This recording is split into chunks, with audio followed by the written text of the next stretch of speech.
I could do this all day. Captain America's name announces to us that he's the spirit of the USA in superhero form. He's American values embodied. Let's hear it for Captain America! But this raises the question, what America does he represent exactly? The comic book character began in 1941 as a Hitler-punching propaganda figure, and throughout history he's reflected various aspects of the US zeitgeist, from Cold War paranoia to post-Watergate doubt. When it comes to the MCU's modern incarnation, the character is not fueling any nostalgic or nationalistic image of our country. Cap's a maverick, a rebel. We're outside the law on this one. And strikingly, in today's contentious times, he sends a message about what it means to be a patriot. He tells us serving your country does not mean blindly adhering to any label or agenda, but serving the moral principles you believe in before all else. The price of freedom is high. It always has been. And it's a price I'm willing to pay. As Chris Evans winds up his role in Avengers 4, let's look at the character's legacy and how he takes a stance on what it means to be a modern American hero. Suit up.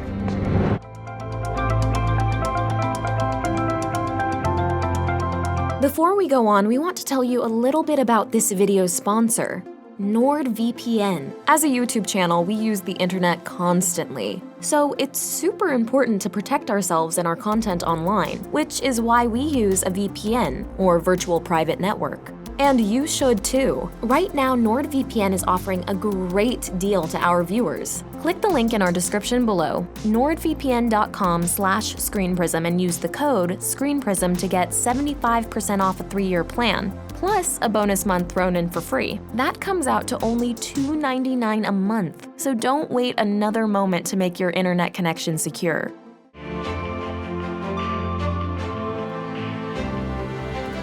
As Marvel director Joe Russo put it, you cannot have a character called Captain America without examining the politics of what that means, especially in this day and age. So how accurately does Cap represent the country's character? Tony Stark, the ambitious, egotistical, narcissistic capitalist, is probably a more honest reflection of the powers that dominate the USA today. I have successfully privatized world peace. Cap represents what America should be. A symbol to the nation. A hero to the world. Just as the American dream has always been more idea than reality, Cap is an ideal to aspire towards. And I'm always honest. Yet, we might argue that this most virtuous superhero is also the Avenger it's most in our power to emulate. We can't all become genius, billionaire, playboy philanthropists, kings, or world-class spies, but we can strive to be morally steadfast people. If I see a situation pointed south, I can't ignore it. Sometimes I wish I could. No, you don't. No, I don't. Steve Rogers was chosen for his role out of so many men because of his unique moral character. I am looking for qualities beyond the physical. That's why Tony's assertion that everything special about you came out of a bottle doesn't really hold up. Cap's physical strength, which comes from the super soldier serum, is not that special. Most superheroes are strong. What sets Cap apart is his abiding sense of right and wrong, his courage, his willingness to sacrifice himself for a greater cause, all qualities he had before he transformed and which we come to see are extremely rare. That you will stay who you are. Not a perfect soldier, but a good man. So if Captain America's essence is his moral code, that tells us that, according to the MCU, the core of the American identity should also be our morality. What then are the tenets of Cap's code? Most fundamentally, his inner moral compass is stronger than his allegiance to any law or government. S.H.I.E.L.D. takes the world as it is, not as we'd like it to be. And it's getting damn near past time for you to get with that program, Cap. Don't hold your breath. He believes one's inborn sense of right and wrong comes before everything else. He's opposed to limitations or restrictions on freedom. This isn't freedom. This is fear. He trusts individuals over institutions. My faith's in people, I guess. Individuals. And happy to say that for the most part, they haven't let me down. And he's automatically against anyone dictatorial or power-hungry. They almost have what they want. Absolute control. Cap's iconic shield represents his philosophy on war. Shields by nature are defensive, not offensive. His goal is to stop violence and protect people. I don't want to kill anyone. I don't like bullies. I don't care where they're from. Overall, Cap's code encourages us to distrust people in power, to uphold moral order and come to the aid of the defenseless, and to always put the right thing before loyalty to any organization. The story of Captain America is one of honor, bravery, and sacrifice.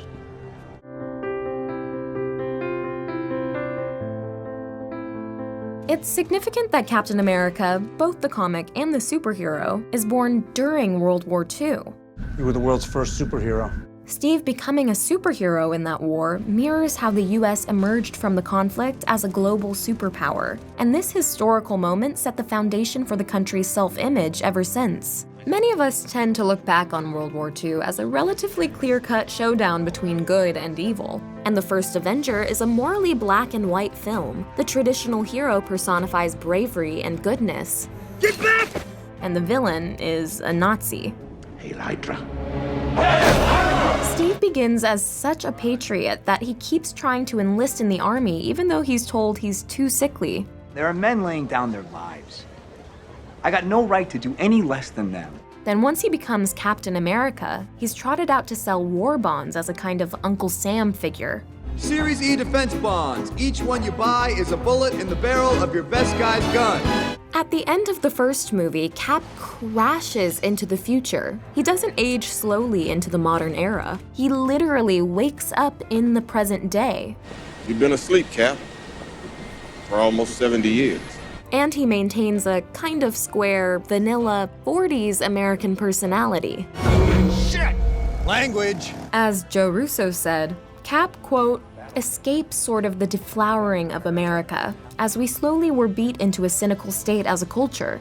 He missed Watergate, Vietnam, he missed everything. Internet, so helpful. Been reading that a lot, trying to catch up. So what becomes so interesting about Cap is the way he brings this traditional good versus bad guys mentality into the 21st century. He can't shake values his wartime experiences have instilled in him: a strict view of right and wrong, a commitment to fighting evil, and a wariness of any person amassing too much power. You know, the last time I was in Germany and saw a man standing above everybody else, we ended up disagreeing. In the comic books, he spent majority of his time in the modern time in comics. So most of his stories take place in the modern day, but they're always informed by his early experiences in the past. Cap's enduring loyalty to Bucky Barnes Because I'm with you to the end of the line. especially demonstrates the way his morality was formed in this black and white period. Whoever he used to be, the guy he is now, I don't think he's the kind you save. He's the kind you stop. I don't know if I can do that. Captain America may not fully fit in the present, but he's very much needed. And that tells us that if there's one thing from the past that we should keep around, it's precisely this unbending sense of morality, that ideal of clear-eyed, uncomplicated goodness that once upon a time we pinned our American identity on, really should never go out of style. Everything that's happening, the things that are about to come to light, people might just need a little old-fashioned.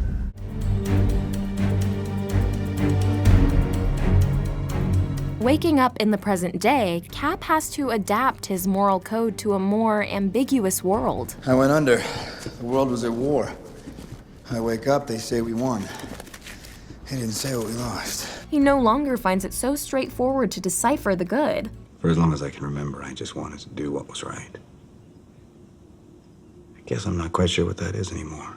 And serving his country gets more complicated when he doesn't agree with what his leaders are doing. And I thought I could throw myself back in and follow orders, serve. It's just not the same. So Cap's arc becomes a progression, as Joe Russo put it, from patriot to insurgent.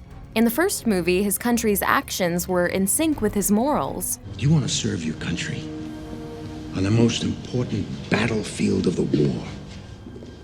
Sir, that's all I want. But by Civil War, we see him dropping his shield, an action that, as Anthony Russo has said, is a rejection of the Captain America identity. Cap and Tony have a showdown over the revelation that Bucky killed Tony's parents. Did you know?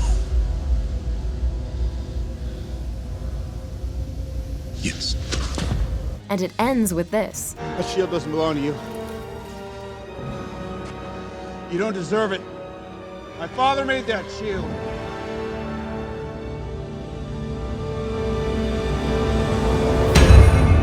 Cap's shield represents that time in his life when he was on the same page as the US government, when it was still possible to see things as black and white, and that's far from where he finds himself now. He's my friend.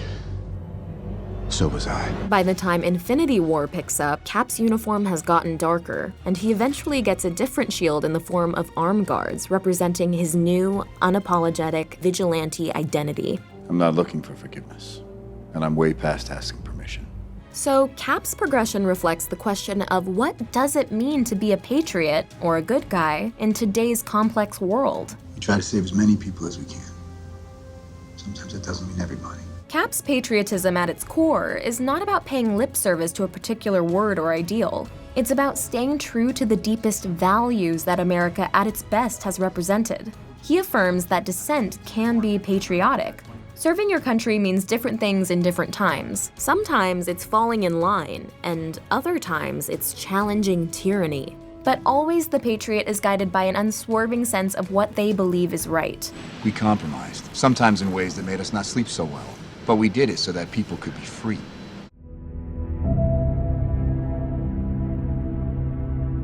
One of the most interesting contradictions of Captain America is that this character, who was conceived as the image of allegiance to the US, eventually rejects the idea that he should be regulated by any governing body whatsoever. If we sign this, we surrender our right to choose. After he finds out that S.H.I.E.L.D. is using the Tesseract to make weapons, we never see him blindly trusting the powers that be again. For once, we're way ahead of the curve. By holding a gun to everyone on Earth and calling it protection. The Winter Soldier encourages us to take action against corrupt institutions, just as Cap does. If you launch those helicarriers today, Hydra will be able to kill anyone that stands in their way. Unless we stop them. But by the time we get to Civil War, the setup is far more complicated. The Avengers are divided over whether they should allow themselves to be overseen by a UN panel, and both sides have a point. Now Cap's enemy is essentially the establishment itself, the very concept of an establishment, even if that establishment hasn't been proven to be bad. We may not be perfect, but the safest hands are still our own. He can't accept the idea of being restricted because he fights for good itself, not for a specific party that might not always fall in line with his moral compass. This is the United Nations we're talking about. It's not the World Security Council, it's not S.H.I.E.L.D., it's not Hydra. No, but it's run by people with agendas, and agendas change. If we look back at the earlier movies, we see clues that Cap has always been an individualist to the core. From the start, he's had no qualms about breaking the rules to do what he thinks is right, as we see when he disobeys orders to rescue Bucky and other captured soldiers. Cap's staunch individualism is very recognizably American. We're already putting together the best men. With all due respect, sir, so am I. And his attitude can be seen as either admirable or arrogant, depending on your point of view. His ethos is to do whatever he thinks the right thing is. Stark tell you anything else? That you're wrong, you think you're right, it makes you dangerous. He has the capacity to be selfish. In every other incarnation of the character, we've seen him always fight for what other people need. And I think in this one, he fights for what he wants. Cap embodies American exceptionalism, the idea that the US's unique national character sets it apart from other countries. You were meant for more than this, you know. There's a dangerous potential in this philosophy for a superpower to overstep boundaries, just as the US has been accused of viewing itself as the world's policeman. As Joe Russo has said, quote, "There's a certain level of imperialism we're examining. What right do those that have power have to use that power, even if it's to do good? How do you govern that kind of power?" So, in addition to embodying America's best self, Captain America reflects some of the struggles and dangers of America's role in today's world. When taken to extremes, our national spirit of individualism, distrust of institutions, and global exceptionalism can get in our way. Cap's journey reveals that our national shortcomings are intrinsically related to our core principles. And this goes some way in explaining, perhaps, how today's nation can be so polarized between two sides who passionately believe they stand for the right America. I'm trying to keep you from tearing the Avengers apart. You did that when you signed.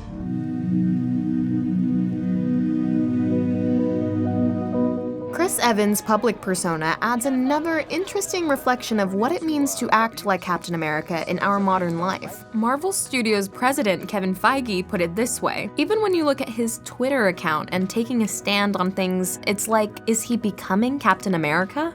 Evans' political tweets reinforce the idea of speaking up when you think your country is moving in a direction you don't agree with. His political consciousness seems very in line with Cap's stance in The Winter Soldier that maintaining American values means going against powerful institutions that have taken a wrong turn.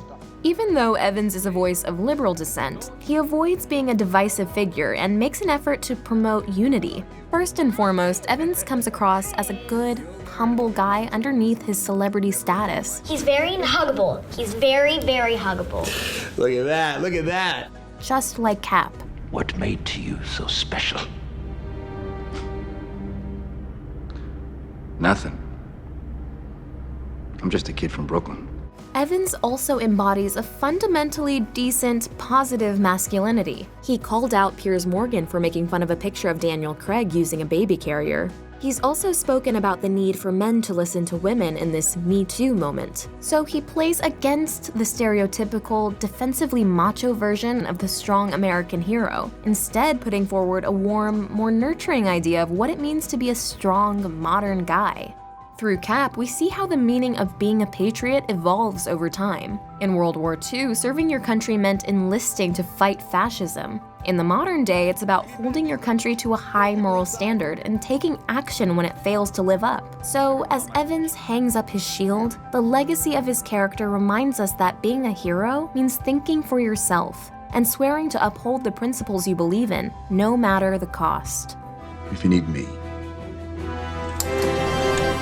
I'll be there. Hi guys! This video is sponsored by NordVPN, a service that we truly believe in. None of us can afford to take cybersecurity for granted right now. As we go into the holiday season, many of us are shopping online and sharing our financial information, and that makes us vulnerable to cybercrime, especially if you use public Wi-Fi networks. It's actually not that hard for hackers to access your personal data. So if you want to give yourself some peace of mind, you should use a VPN, a virtual private network. Here's a popular analogy for what a VPN does. Imagine you're trying to get between two islands separated by an ocean. Using a public network without a VPN is like taking a ferry that leaves you vulnerable and exposed. But going online with a VPN is like taking a submarine. It gives you privacy and security. The choice is clear. If you're ready to start investing in your internet security, NordVPN is by far the best option out there. They're the only VPN that got a perfect score from PC Mag. They offer double data encryption for increased anonymity, and they have a no data logging policy. And on top of all this added security, you don't have to compromise the quality of your internet browsing experience. NordVPN has super fast servers, and with just one account, you can connect as many as 6 devices simultaneously. They also provide 24/7 customer support. If you watch our videos, chances are you spend as much time online as we do. So start protecting your internet experience today. Click the link in our description below, nordvpn.com/screenprism, and use the code SCREENPRISM to get 75% off a 3-year plan, plus a bonus month thrown in for free. That's only $2.99 per month. And what could be more worth it? So go to nordvpn.com/screenprism and check it out right now.